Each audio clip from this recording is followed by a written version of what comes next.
I'm Tamara, and this is TELUS Talks with Tamara Taggart.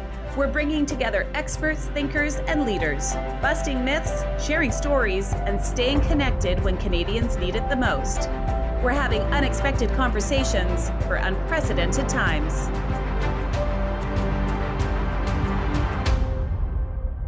Hi, everyone. Today I am speaking with two people in the restaurant industry on either side of our country. We have John Sinopoli of the Ascari Hospitality Group in Toronto joining us, and Wendy Nicolay of the Cascade Company based in Vancouver. And both of you own multiple restaurants in each of your cities. So maybe, John, we can start with you and you can tell us a little bit about your restaurants. Sure. So at the Ascari Hospitality Group, we own 3 restaurants, a bar, and a catering company. The kind of namesake is Ascari Enoteca. That's a small wine bar in Leslieville in the east end of Toronto. We've also recently opened the new, larger flagship Ascari at King in Portland on King Street West. And then we have a French brasserie called Gare de l'Est Brasserie, which is attached to the Crows Theatre in Leslieville in the East End as well. And then we have a small bar called Hilo Bar, as well as the Ascari Events and Catering Company. All right. Wendy? Hi. We have 3 restaurants under the umbrella of the Cascade Restaurant Group, 2 of them in the Mount Pleasant area, which I know you know well. And one of them is a Latin American. It's El Caminos. And then we have the Cascade Room, sort of a British higher-end pub down the road. Then when you move on down towards Chinatown, right at the gateway of Chinatown off Union, we have the Union, and it's a South Asian restaurant. We also have Main Street Brewing, which is just off Main and in between Main and Scotia. So that's in Brewery Creek area. So It was hard dealing with that. and these are really hard times for many people. And I don't think, I know Wendy through your sister Wendy, your sister Janice and I are really good friends. And it wasn't until I started, hearing from your sister about how hard this pandemic has been on the restaurant business. And I never really thought about it before. So I guess, that brings me to this, this really, it's a bold question. Why should somebody care that restaurants might not make it? It's, how are you different than any other business that's struggling right now? And I think that a lot of people feel that people who own restaurants are super rich and you can handle this.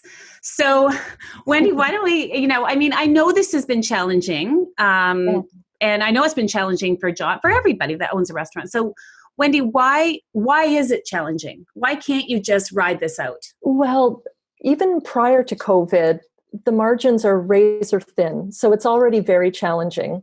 And within our province, I'm not sure about Ontario, we have wage increases, which I'm actually for, but we've also just been hit with the British Columbia, the employer health tax, which kills me. And rents are going up, property taxes are going up. So margins have gotten harder and harder over the years. And as far as people caring, I don't expect them to care about me personally, but in general, don't we all love restaurants? When I think of the 20 years I've been at, how many staff have met and married each other, how many weddings we've hosted, how many parties we've had, how many customers have met their significant others in there just from sitting at the bar drinking. So I think people just love, and we're real neighborhood places. So I think it's just important for the overall feel of a city. I don't know about you, but when I travel, the first thing I do is check out restaurants and bars and what's going on in a city, because that's what gives so much color to a city. Mm-hmm. And, restaurants just hire every walk of life. You just get every type of person in them, and they're hilarious. You get everybody ranging in all ages, races, backgrounds, and it's fun. And people should care. We hire local. Yeah, and restaurants like yours and John's make a neighborhood. They are neighborhood hangouts. They are almost like a community center where you go have really good food. And both Toronto and Vancouver are very well known for their good restaurants. So John, I know that this has been challenging, and when I say why should people care, I think we forget that you're just the face of the restaurant. There's a chain reaction of people affected by whether you're open or not, right? Yeah, I think Wendy made an excellent argument for why we're such a crucial part of the social fabric of cities and communities. I think that's easy for people to see. What may be harder for people to see is the effect we have on the effect we have in the economy. It's my belief that restaurants are, as this industry has grown exponentially in our major urban centers over the past 5 to 10 years, maybe 15 years. We have become the kind of new manufacturing. What people considered crucial to the economy 50 years ago, which was manufacturing jobs, blue collar jobs, good quality wages, allow people to buy a house and earn a living. Restaurants have become that in our society for a number of reasons. One, like Wendy says, we hire everybody, all levels of training, all levels of education, all walks of life, all races, creeds, anything. We are the place people go to get a job when they can't get a job somewhere else. And then we invest in the training, we invest in the infrastructure for that. So that's one reason, the labor market. We also employ twice as many people per dollar earned as any other industry in the country. The next down from us is retail. I think restaurants have to employ almost 15 people for every $1 million earned. Retail is something like 6 or 7 people. So we spend way more on our people than any other industry. Secondly, we contribute so much, not only with our supply chain and how many vendors we have. We have a vendor for everything. But it's the flip side of the coin to razor thin margins, like Wendy was saying. Our margins are thin. That means we spend more money that comes in than most other industries. On average, 95 cents out of every dollar that comes in the door, we spend it somewhere, whether it be on labor, on rent, on a vendor. And then also, in terms of real estate, we occupy some of the most valuable real estate in our cities. And as restaurants close, which they have and more will do so over the coming months, you're going to see a devaluation in the commercial real estate market. That has a massive knock-on effect on the economy as a whole. In particular, if you look at who owns commercial real estate, it is overwhelmingly retirees, whether in the form of like a pension fund or in the form of like a mom and pop who bought a commercial property and they retire off the income. That is going to have a huge effect on the economy moving forward as that market devalues. Mm-hmm. What about what you talked a little bit about your vendors? So Wendy, talk to me a little bit about if you're not buying all the food that, from the farmers and, the event managers and the caterers and the supply, all of this is trickle down effect of, okay, so people aren't coming into your restaurant. But now you have all these other customers. I guess you're a customer of the farmers and everybody else. That's what I guess I meant too with the trickle down effect too, because it's not just people getting into the restaurant to eat, is it? No, of course not. Like, we're supporting all the local breweries, the local wineries, our food suppliers, obviously, but even right down to like that first week when we closed in mid-March, making all those phone calls.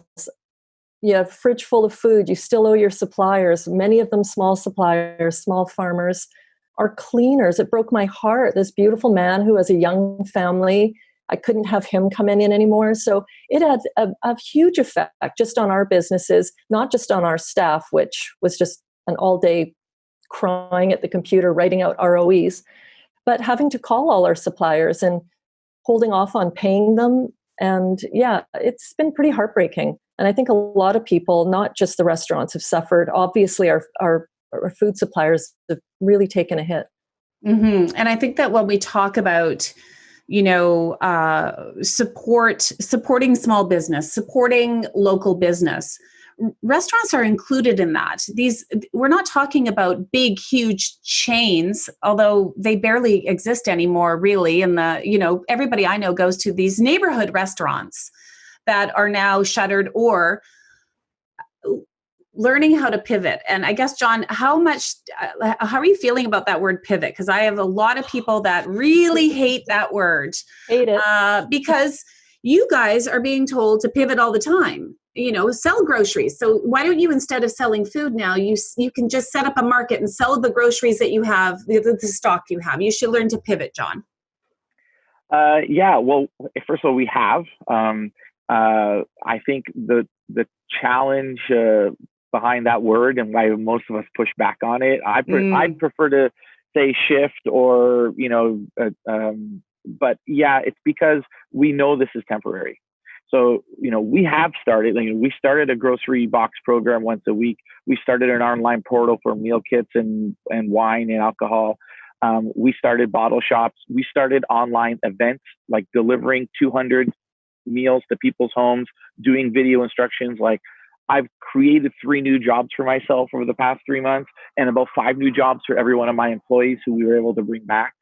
It's a huge challenge in trying to be dynamic. These are people who were trained to do one thing and now we're asking them to do something totally different. Mm-hmm. And then as soon as patios get to open, your landlord's like, why isn't your patio open? The government's like, go open your patio. You should be fine.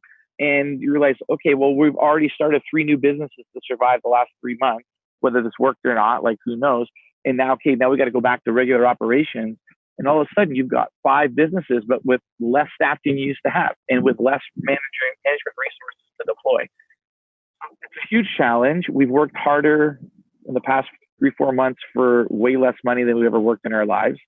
And it's just about trying to survive. But yeah, the word pivot assumes that there's an easy go-to option that is just there waiting for you if you choose to do the work. We're hustlers by nature. No one comes in the restaurant business who's not a hustler. You don't survive long. But people don't realize that behind the full patio, there's an empty 100-seat restaurant that is sitting dark and a lot of money being wasted on, rent that's owed and, huge amounts of equipment that you purchased and you're paying financing fees on that you cannot use anymore. So there's a lot of behind the scenes that people don't understand. Yes, we're actually still dark. It just doesn't look that way. Well, I'm wondering when I see all these patios popping up and how great it is, who's paying for all of this stuff? Who's paying for the tables that are out there, right? We are more debt. I just went this morning and picked up 9 new tables and chairs and deuces for our bar that was now just allowed to have a patio on the street. And we don't have any money. We've been closed for 3 months and had to pay out our employers and tried to pay off a little bit of our suppliers so we wouldn't be too much in a hole. And, we're basically putting it on our own credit cards and hoping we make it back in the next few weeks. Mm-hmm. So what, Wendy, when I'm, the plexiglass and you can't open unless you go through all these protocols and this, I'm assuming all of this stuff costs a lot of money, like to set up in order to be a business with these new restrictions in place. Yeah. I can relate to everything John just spelled out. It's the same out here.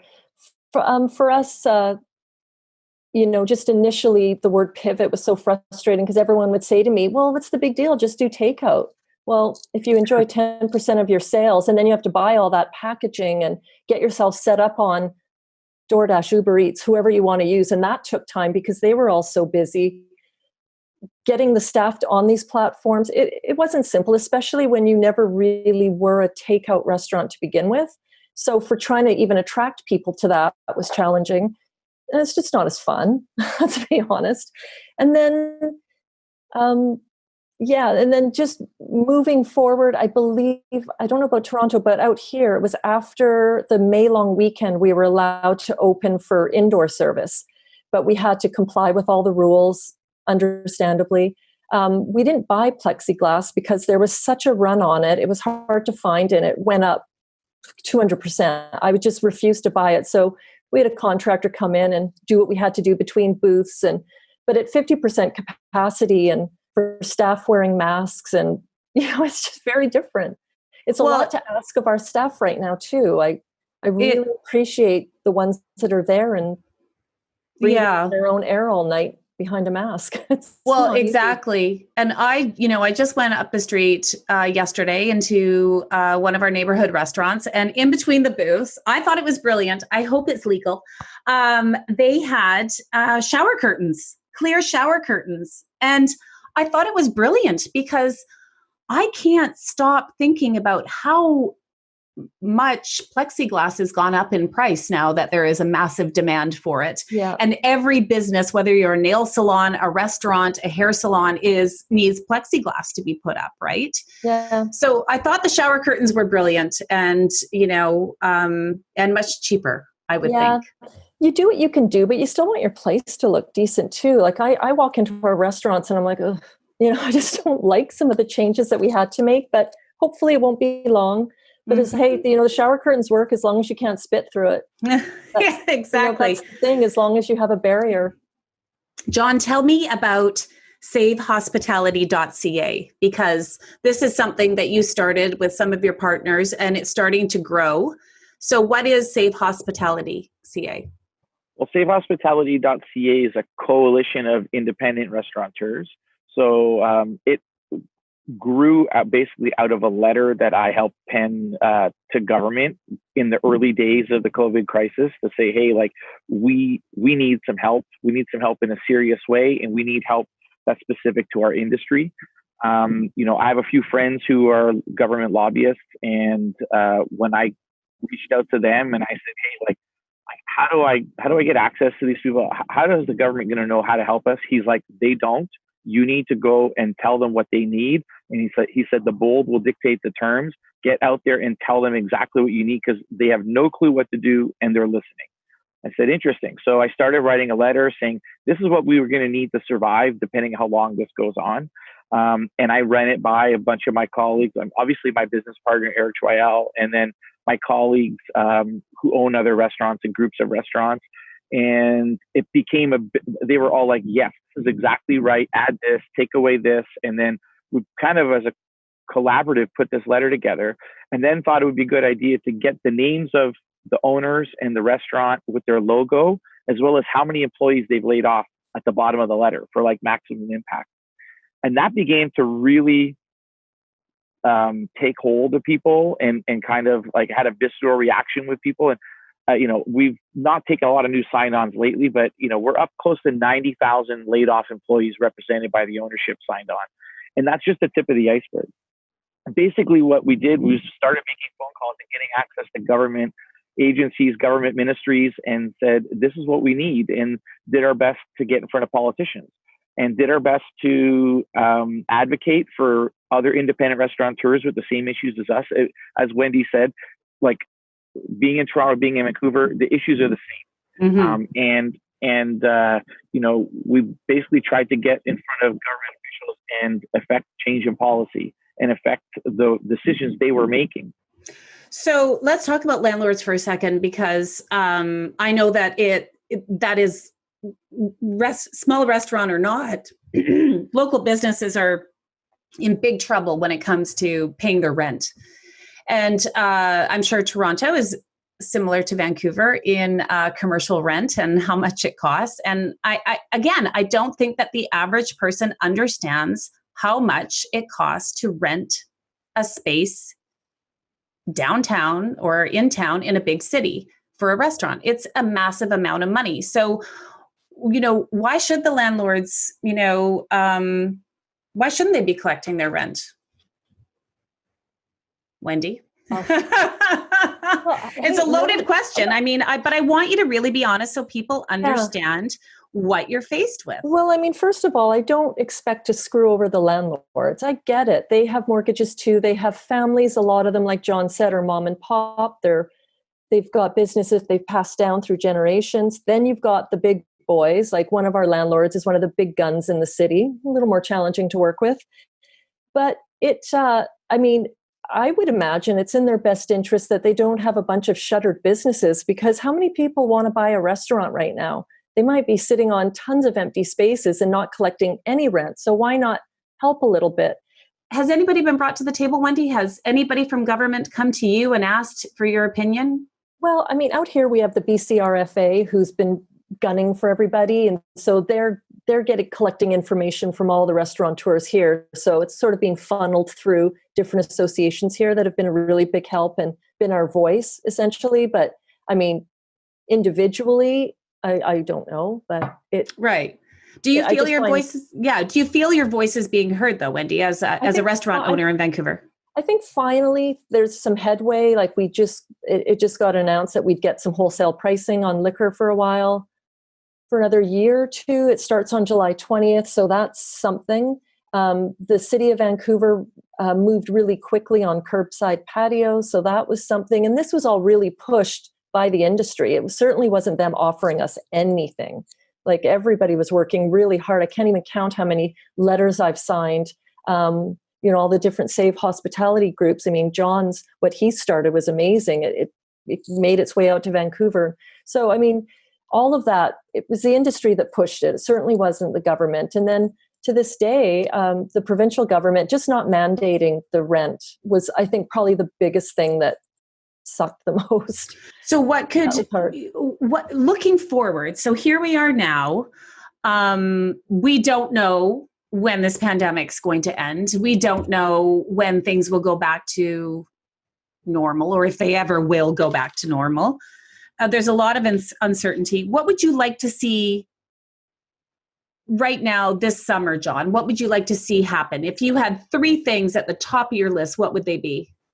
Yeah, it's a great question. So first of all, with Save Hospitality and all our lobbying with government, we're pushing for 3 things. We're pushing for operational cost relief. And to be honest, the government's actually done a good job. The federal wage subsidy program is very helpful once you get open. When you're closed, it's useless. But once you're open, it's very helpful because labor cost is one of your largest singular outlay of cash.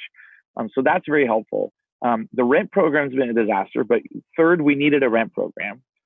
They just extended it for a month, but the way they did that, you can see that there's actually no plan, no thoughtfulness at play here. On June 29th, they announced that they would extend the rent program for July. What kind of forethought and thinking is going into this? Like, okay, guys, well, July 1st is 2 days away and everyone's gonna have to pay rent, but most provinces aren't even open for dine-in yet. Like, okay, I guess we'll extend it another month. Like, why aren't they doing this 3 weeks ago, giving people an opportunity to plan, an opportunity to organize their finances and organize their cash flow? It's really haphazard and really piecemeal, and it goes to show you their approach to small business. It's not well thought through. The third thing we need is cash in the form of forgivable loans to reopen. And that's one thing that they haven't even considered. We've had discussions with them on what the restart is going to look like and what we need for the restart. And we keep saying to them, we need cash. We lost all our inventory. We still owe our suppliers. We have to rehire, retrain all this staff. You don't turn on the light switch like a retail store, sweep the floors, and all your product is good to go in a restaurant. You have to prep it. You have to order it. You have to bring in new wine and beer. You have to train the staff on all your new safety protocols. You have to implement all the new physical changes, like Wendy was saying in the restaurant. Thousands and thousands and thousands of dollars that we do not have. Like, restaurants don't keep $200-300 grand in cash reserve just in case there's a pandemic. Like, we don't do that. We're only working on 5% margin at the end of the year, and that's kind of what we make. And it's not a ton of money. Like you said, we don't drive Ferraris, restaurant owners in general. So there's that. Provincially, what here we'd like to see in Ontario and other provinces is what's happening in BC. We'd love to see a 20 to 25% discount on wholesale alcohol pricing. It's absurd that we pay the same or more for alcohol as retail customers. Imagine that the person going into the store buying a 6-pack of beer or a bottle of Turning Leaf out of off the rack pays the same price for a bottle of wine as me, who spends upwards of $2-3 million on alcohol a year. It doesn't make any sense. And there's no other industry in the world that's like that. Okay, so I just learned something here. You mean to tell me this whole time that, like, when I go to the restaurant and I have a glass of wine and it's a bottle that I recognize, and I'm like, why is this glass $16? That is ridiculous. This restaurant is getting rich off this glass of wine that I could buy this whole bottle for $20. You need to tell me that you pay the same price for that bottle as we do at the liquor store? In Ontario, we pay 6% more. No. It's crazy. I did not know this. I just learned something very important. This whole time, I thought that you guys just jacked up the price. I wish that was the case. No. So in general, our pricing is honest, and in general, we actually price too low for what we're giving because, restaurants have competed themselves to the bottom. And I think if there's one thing that changes from this pandemic is we have to charge what our product is worth, both in terms of what we need to pay our employees so they have a sustainable living, and what we need to charge so that we're not getting smoked every time, or that we don't need to be at 100% capacity just to break even. Yeah. So there have been learnings here, right? I mean, Wendy, what's the biggest thing you have? I mean, you guys are, extremely stressed out, and you've seen this from a completely different point of view than the average person. So what have you learned as a restaurant owner about a pandemic that none of us really could imagine happening? How will you do business different? Or do you even know that yet? It's so hard to know right now. Like, I'm really nervous. Like, right now we're holding on because of the wage subsidy. Without it, they've extended it to 12 more weeks beyond the initial. Beyond that, and then we hit our slower season in the winter. So I'm already like panicking about that, because once we lose our patios, there's another issue. So I'm taking it day by day. If I think too far ahead, I'll have a nervous breakdown. I'm not gonna lie. It's been really challenging. I understand. John, what about you? When you think about, Toronto winter's coming and things change, and Wendy brings up a good point about that. I didn't even think about that. And of course, everybody's talking about this second wave. No, it's exactly right. And, it makes us more angry when we see restaurants not behaving properly in this pandemic, because you're just going to screw us all. If we've seen in the States, when they reopened too quickly, it was mainly indoor dining at restaurants that caused massive flare-ups of cases. And, when I see packed patios without proper distancing, or lineups for bars downtown without proper distancing, or that one bar that got charged this week in Toronto for allowing 150 people in the back door, and they got a $750,000 fine. So they're done. But at the same time, they put us all at risk. And come October, early November, when the patios close, when the heaters aren't enough anymore, and we're only allowed 25 or 50% inside, like, there's no viable path to profitability there at all, unless the government subsidy programs continue. And it's been indicated to us by the Minister of Small Business, Mary Ng, that they do plan on extending the wage subsidy beyond the current extension in a different form. Obviously, it might not be 75%, and they're doing a lot of research into how that's going to look. Basically, they would have to extend through the rest of the calendar year, and then we'll see how things are. But it's very scary. And, in our company, we're working on new online platforms, working on how we can keep our restaurant open, as well as our bottle shop and markets in our restaurants open at the same time, so that we can distance tables amongst the store, not have as many people in there, but be able to do some daytime business that we normally wouldn't do, and able to get some retail revenue and some online like delivery revenue. And then maybe we'll be able to piece together a break-even proposition, but it's incredibly scary. It is scary. And you just made me think of something. Advertising. Advertising is not free. It never has been. And even on social media, advertising is only good if you have the followers. If you can only spread the word if you have people to spread the word to. You both are local restaurant owners. You don't have massive chains. You have a large community of people. How you're all competitors, yet you're all team members. So, Wendy, you're a competitor of other small restaurants on maybe the same street as you, like Come to Mind, not theirs, but you're also you're business friends. Like, you need each other to survive. How do you let people know? I didn't even know that I could come down and have a meal inside. I didn't know you were open unless I walked by or heard it. How is that a challenge? Like, just letting your customers know that you're here still and you're ready to serve them. Yeah. I mean, fortunately, a couple of our restaurants are on quite a busy street where there are a lot of restaurants. So word got out fast in the Mount Pleasant neighborhood. People are really, really anxious to go out, which is also a little nerve-wracking too, because it's a lot to control and making sure people are behaving and that staff can handle it. It's really stressful what you are both doing and what every restaurant owner in this country is doing right now. And talk about uncertainty. We still don't know what's around the corner. What can we do? And when I say we, I mean people like me that, just your average person who loves eating out at restaurants, is scared, isn't sure what's happening.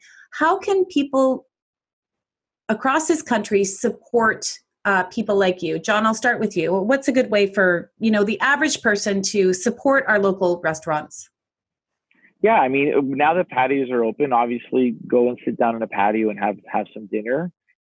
Spend well, tip well. I would say that. I would say also, if people do takeout or delivery, once a week, order something from a different place or your favorite local. Buy gift cards for friends as gifts.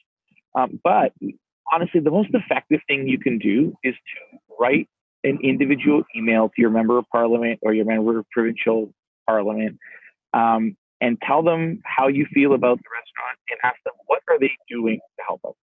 And if they don't have an answer for you, you need to demand an answer. Because if we don't exist in your neighborhoods, there's a lot of negative things that begin to happen when street fronts and Main Street becomes empty. The value of your house goes down. The neighborhood becomes more dangerous because there's less eyes on the street between 6 p.m. and midnight. That's a very, very important value that we add to the community that most people don't think about. When you walk down a block that doesn't have any businesses at night, you don't feel very safe. If you walk down a bustling street with patios and restaurants and doors open with music and lights and people walking in and out, there's not as much crime on that street. So we provide a community service in that sense. Not to mention feeding you and giving you this place to book your baptism or bar mitzvah or your wedding or rehearsal dinner or whatever celebration, that we've hosted for you over the years. I just remember like how many people we employ and that the people we employ tend to be the most vulnerable economically in society, that they tend to live check to check. They tend to live on cash tips and they tend not to own a home or have like months of money in the bank that they can lean on.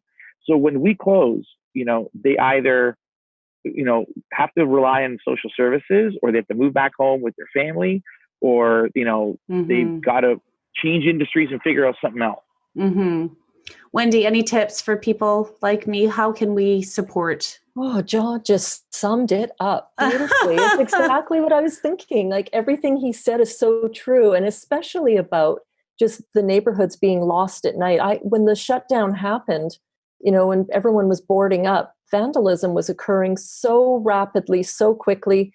We had campers at every doorstep. I've cleaned up a lot of bloody needles and garbage, and it happened immediately. So we got to keep our streets safer. And I think it's just really important for people just to keep their neighborhoods festive and alive. And not be afraid to go out. I think restaurants, for the most part, I've seen some here and it infuriates me, but there are people that are doing it right here. And if you find a place that the staff and you can see they're doing a good job, if you've got the money, support them and tip the servers nicely because they're working really hard and working under a lot more stressful situations. Absolutely. I'm so grateful to our staff right now. Yes, I am too, because, it's something that a lot of us have noticed missing in the last 4 months is our, the freedom to just go to our favorite restaurant and sit in it and eat and chat with a friend at lunch or dinner or whatever it may be. So this is a good time for us to all reflect what our neighborhoods would be like without our favorite restaurants, and to do whatever we can to support them. You guys are incredible. I just want to remind again about savehospitality.ca. Please go there. You can find out more about John and Wendy's restaurants by visiting ascarihg.com. So that's ASCARIHG.com and thecascadecompany.com. Lots of information there. John, thank you so much. Wendy, thank you so much. I really appreciate it. Get out there, everybody, and enjoy your local restaurants. We need them. Our communities need them. And write your local MP and MLA, and let's get some support. And be sure to join us here on TELUS Talks with Tamara Taggart every single week. Thanks, guys. Thanks, Tamara. Thank you.